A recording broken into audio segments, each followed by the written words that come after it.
Sam, what happened to your face? What do you mean? Looks different. I don't know what you're talking about.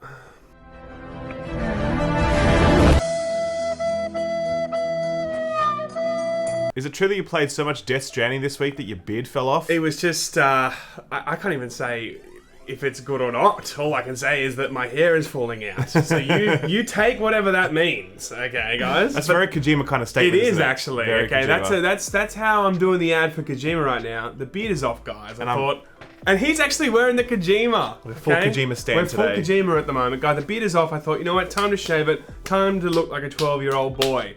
I can't believe how different I look with this. I have to get the beard back ASAP, everybody. I feel like our video is going to get demonetized now because it contains kids. Yeah, no Guys, comment section. Speaking of monetization, How's that? Oh, that's a segue. That's that a was segue. right there. Thank you very much. My current affair training is paid off. Oh, yes. So, look, we heard recently about the person that spent $150,000 in game in a Transformers mobile game, trashy piece of garbage, trash trash pile. $50,000. That's US dollars, by the way. That's like $220,000. That's like dudes. 800 million Australian. Turns out that story was just the tip of the iceberg for something far more sinister and more meaningful. Gamesindustry.biz did the follow-up work and they put out a really interesting article. We want to take you through it today because it really does have pretty long-lasting ramifications on our industry and what it means for future monetization. And let's get to that drop.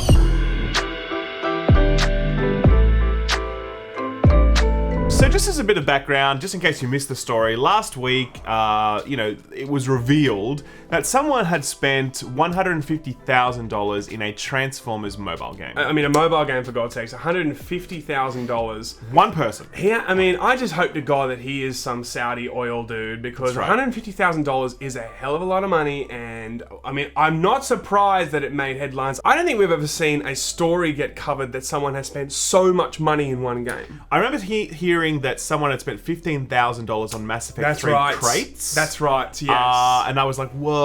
That's a lot. I think RuneScape there was just a few weeks back, this headline, someone spent $60,000 in RuneScape, and everyone was like, and then this thing, $150,000. Now, I mean, there's whales, and then there's frickin' just like Moby Dicks, people, okay? It's a joke. So, obviously, a lot of this is relative, in the sense that if this dude was Jeff Bezos, then sure, he'd be like, no worries, man, 150 grand on a Transformers game. I work hard managing the world's largest company and destroying every other company in the world. And making the algorithm to sell the game or something. Right. I deserve my downtime.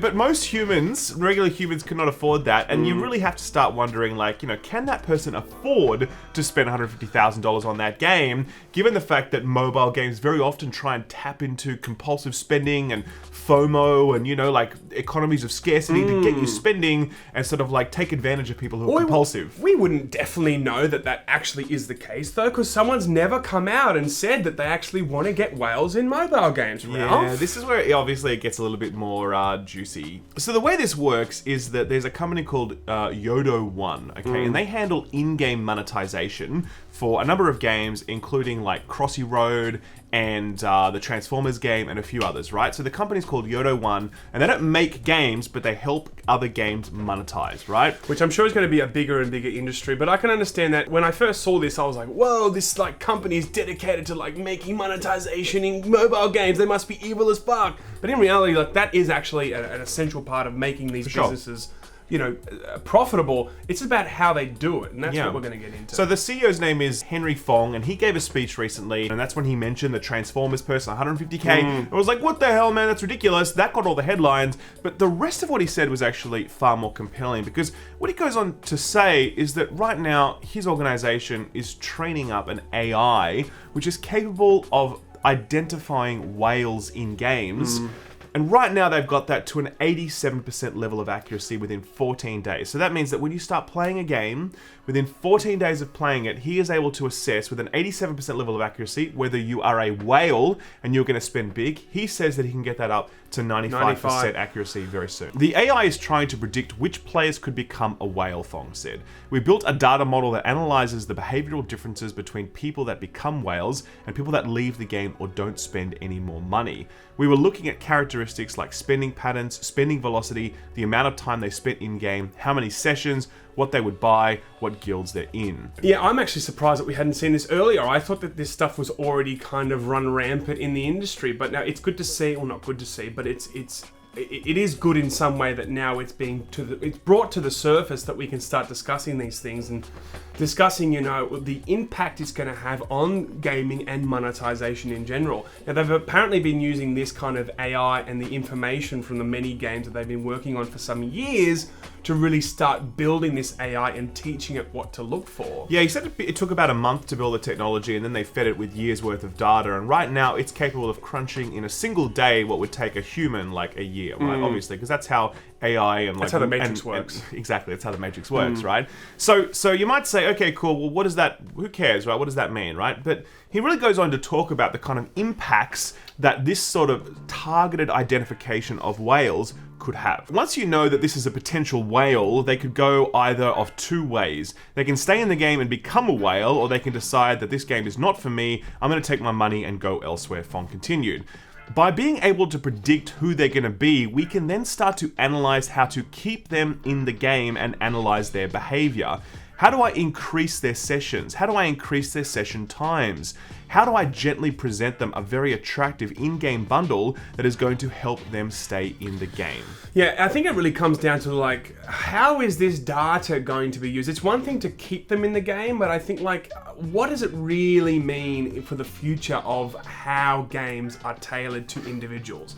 are we going to see changed odds? Are we going to see certain loot boxes not dropping certain things because they know you're going to stay around? They know that they can give you shitty odds, and you'll buy another 50 loot boxes because you want that one particular item compared to someone else that won't stick around. Or special incentives for some players that obviously, only have a 5-10 minute window that they've shown the data that they only stay around for. So they're going to tailor packages to make sure that you stay around for 20-30 minutes. And then smaller prize winnings, when you do get those loot boxes, the list goes on in terms of how they will tailor individual experiences. It's a whole different thing now from where we've just been like, oh, that's a loot box. Now I think it's going to be like, okay, that's a loot box, but is your loot box different to your loot box? That's just going to be a whole other thing. It's a whole new frontier, I suppose, because when you think about games as they exist, that we imagine them as being like, well, this is the game, it's a static thing that is developed, it gets updated fairly frequently, what have you, in the modern age. Before then, it wasn't even updated at all, and that's it, right? But I think what he's talking about here is a model of a game that is far more flexible in the way it's constructed, and that you're able to then pull on different levers within that game based upon whether or not that person is a whale, right? And that's a pretty chilling concept when you think about it. Like, when you really think about how big this could go, how much money is flowing through the mobile space right now, and in games in general, you really wonder how far these companies are willing to go, how flexible they're willing to be with these levers when they have control over all of them. I think also, the whole financial profiling thing will definitely be a thing if multiple games within the one umbrella of the company can understand your data, mine your data from you playing this game, then playing the same game under the same company. Are we going to get to a stage where you've never played a game before, but they've already understood so much about you? So before you even jump in, they don't even need the 14-day runway to make an accurate understanding of how to keep you around. They already know how to do that. He also makes a really interesting point about the way that game monetization works that I think was really surprising. Just listen to this. The funny thing I always used to think is that if you monetize your audience too hard, they're going to leave the game. But it's actually the other way around. Our retention rates for paid users in this game, the Transformers game, 30-day retention for paid users is 85%. So once they start spending, they don't leave. They want to stay in the game and preserve their investment.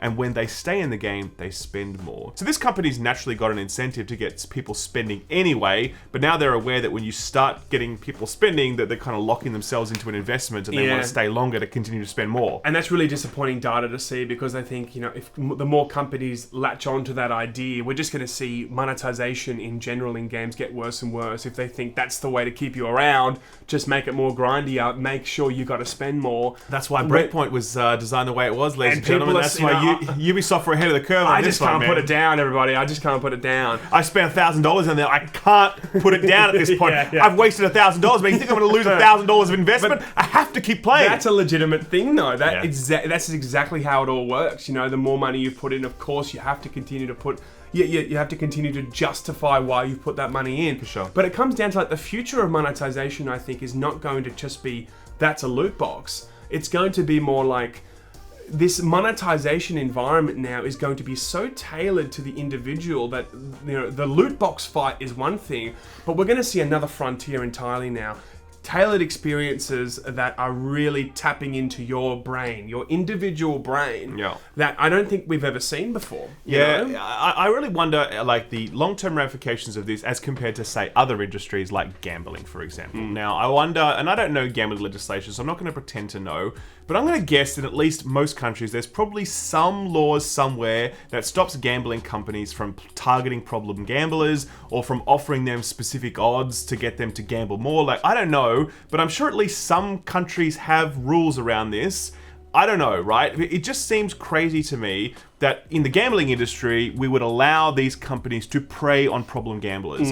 We know that in the world of mobile games, in the world of in-game monetization, there are problem spenders. That's a fact, right? That is a thing where people are compulsive spenders and they're spending too much. You're talking about environments that are very close to casinos and gambling.